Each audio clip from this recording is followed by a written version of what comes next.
The newest building at McAlester High School isn't very big, just a little box with a rotating dome on top. But when the dome opens, the cosmos come into focus for students across the district. We look at nebulas and galaxies and lots of stuff that other people don't have the ability to.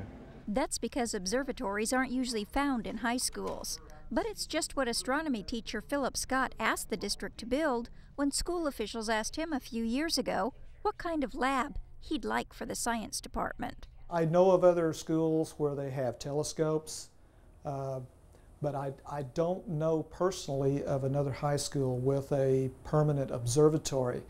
And I would be willing to bet there's probably not any with a remotely accessible telescope such as we have now. Computers let Scott remotely access the powerful telescope in the school's new observatory for things like today's lesson about sunspots.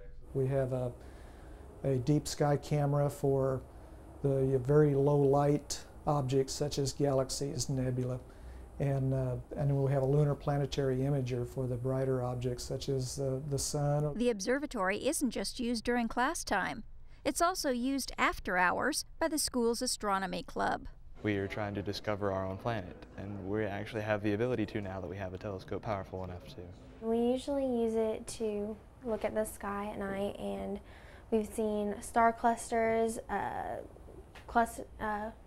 asteroids. Most amazing thing I'd ever seen would probably have to be M13, which is a star cluster, and it's on the back of my t-shirt actually. A $16,000 grant from the McAlester Public Schools Foundation paid for the building. The telescopes and other equipment in the observatory were funded through the school's Indian Education program. In McAlester, I'm Kathy Tatum, the Oklahoma News Report.